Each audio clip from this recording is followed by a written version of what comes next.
Good morning, friends. Happy Wednesday, or whatever day of the week it is for you right now. For me, it's a Wednesday and I'm working from home. I'm not sure how many more days of these I will have in the future, so I'm making the most of them. Today is sprint planning day. On sprint planning days, my team usually has 2 to 2.5 hours of sprint planning and retro. Since we are Prime Video, our theme for sprint names is movies. So every sprint, we go through a letter of the alphabet and we vote on a sprint name which is based on a movie. So for example, today it will be R.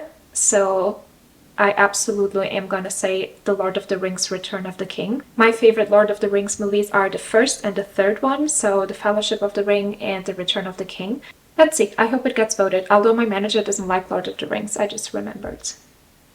Today I have 6 hours of meetings. Pray for me.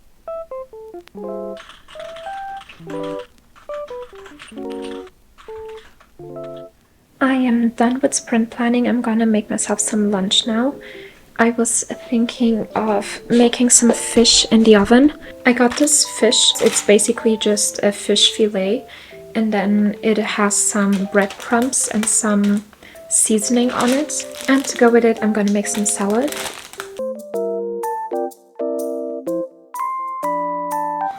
I want to get back to work. This is Alfredo. He is my warm water bottle. It's very cozy.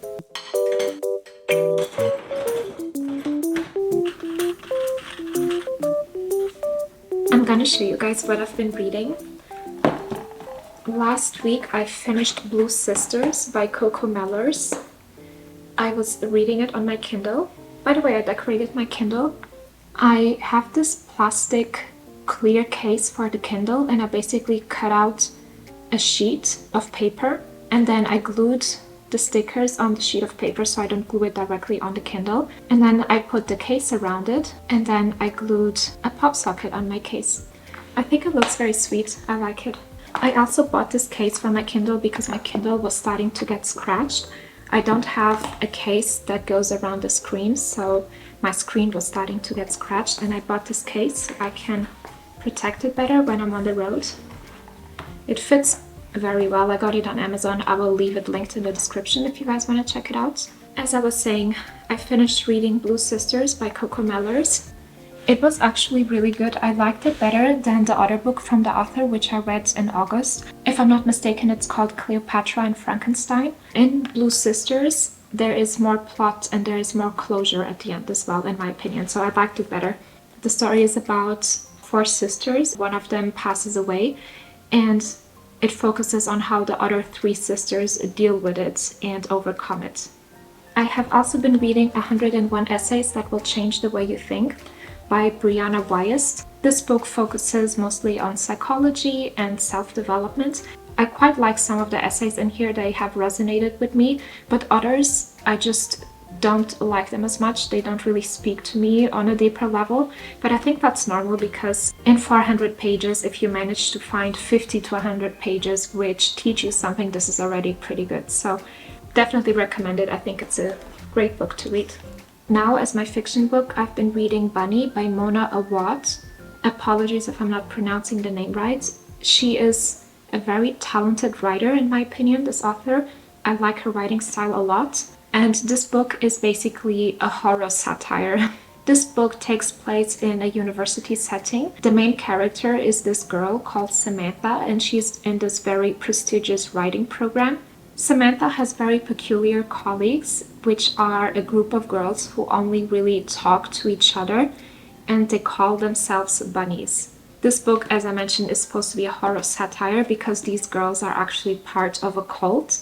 I don't know if it's for everyone, and I'm only at the beginning. I'm on page 90 something, 101 actually. So I don't know if I recommend it yet, but so far so good. And now I should probably get back to work. I have a project meeting, like a project planning meeting for an hour. And after that, I'm gonna have later on a call with the US at 6 p.m. I just got my hands on the new Torras O-Stand 360 spinning case. This is a new case for the iPhone 16. This video is sponsored by Torras, so big thank you to them for supporting my channel. And there's some really cool features about this case which I want to show you guys. Torras obviously makes cases for the older iPhone models as well, but this one in particular is for the iPhone 16. The design is very sleek and lightweight, but it is still a very robust, very safe case. It has this O-ring which you can spin.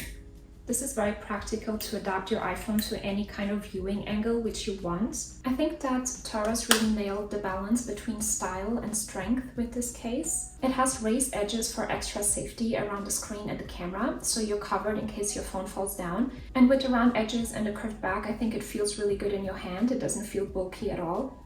It has a very smooth back panel and sort of a grainy texture on the sides, and it feels very comfortable. And also the buttons are replaceable, which is pretty cool. They also made an awesome screen protector to go with it. This is called the Glasgow Screen Protector. This screen protector is military grade tough and it has edge-to-edge coverage. It also has very narrow black borders, so the screen feels even bigger. And all the colors stay very vivid, which I think is important. I won't apply it to this iPhone though, because this is actually my friend's iPhone, which I borrowed for the video. However, we can all agree that it is important, especially if you're a bit clumsy like myself, to have a screen protector on your iPhone. So if you want to give your iPhone 16 a little upgrade and get it a really nice case or screen protector, you can check out Torras. Thank you to Torras for sponsoring this video, and now back to the vlog. I recently did a Q&A on my Instagram and I asked you guys to ask me some questions. I did a bit of a break from posting on Instagram because I had these 2 very busy months at work where I really had to focus on it. So as a comeback, so to speak, I asked you guys to ask me questions on Instagram. For example, this one: if you could give one piece of advice to someone who's struggling to improve in computer science, what would it be? My reply to that was that good things always take time. You shouldn't compare yourself to others, but you should always check in with yourself and be sure that you like what you're doing, because I think that's very important. You have to like it. I read an essay in that book, 101 Essays That Will Change the Way You Think. So in this book, there's an essay which talks about the 3 different kinds of happiness that we can feel. There's happiness of pleasure, happiness of grace, and happiness of excellence. Happiness of pleasure is the happiness that we feel when, for example, we eat a really good meal after being hungry for a few hours. It's the type of sensory pleasure and sensory happiness that we get from these experiences. And then the happiness of grace is the happiness of gratitude. It comes from us feeling grateful for things in our life, like grateful for our partner, for our families, for our job, etc. And then there's the happiness of excellence, which is the happiness that comes from us pursuing something great, something meaningful to us. Happiness of excellence is something that I always gave great importance to.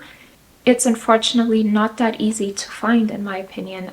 I thought that I had found happiness of excellence before when I was studying for certain other things, and then in the end I realized that I didn't enjoy the journey. I just wanted to get somewhere as fast as possible, and I thought that once I would get there I would feel happy.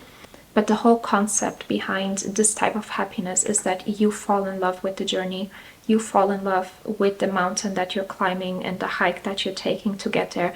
It's not about the destination. It is about the pursuit of something great, something meaningful to you. And it is also about who you become in pursuit of this goal. So that is what you need to fall in love with. And I think that this is way, way easier said than done. I think this is probably the most difficult type of happiness to achieve. And I must say that I think I know only a few people who truly, truly feel this way about their work or about what they spend most of their day with. Like, I don't think that the majority of people that I know feel this way about their job or about the type of work that they do. I think as a society, it would be great if we found a way to help people find this type of happiness more easily. Because I think it comes from this interception between what you're good at and what you like. What you're good at is not always the same as what you like doing. And the things that you do like doing, it could very well be that you're not good at them at all, or you don't have like a natural talent for it or a natural predisposition for it, if you know what I mean. Hello again. It's a week after I last vlogged and I'm working from home. I just wrapped up the workday. Life got a bit busy, so I didn't vlog much more. Sorry, my phone just keeps slipping. Work got very busy, so I didn't vlog much more, but I have a few things to show you guys to talk about. I have now a really cool GitHub sweater. I feel like GitHub has the coolest merch. Like, they have really fun stuff. They have a Stanley Cup, they have sweaters, they have stickers, they have notebooks, they even have socks. They sent me this to celebrate GitHub Universe, and I think it was really cool and really thoughtful. It's already my favorite sweater because it fits really well. Sorry about this. It has this oversized fit. I asked for an M, and I love it. It's really comfortable, it's very warm, and I think it looks pretty cool. I wanted to show you guys this. I won a little award at work. Since I work at Prime Video, my org always has a theme for the awards, and they decorate a shoe to give to the person who wins the award, which I think is really thoughtful and pretty cool. And the theme for this quarter was Rings of Power, and I really like Lord of the Rings, so I think that was very on brand. It has Galadriel painted on it, which I think is really cool, and it's so well done. The story behind this award is that in 1997, an Amazon employee did a lot of work to come up with a solution which had a lot of customer impact. And at the time, apparently Jeff Bezos really enjoyed this, and he gave this employee an award, which was this really big Nike shoe. And he introduced the Just Do It award, because Just Do It is obviously the Nike slogan. And this award is usually given to people who have demonstrated bias for action and customer obsession in the pursuit of problem resolution. My org started giving out these awards last year, I think, or perhaps this year in 2024. And yeah, this quarter I won the shoe. I mean, in the end, I think it's just cool that I got the Lord of the Rings one, so I'm happy about that, and I'm gonna put it right there on my bookshelf.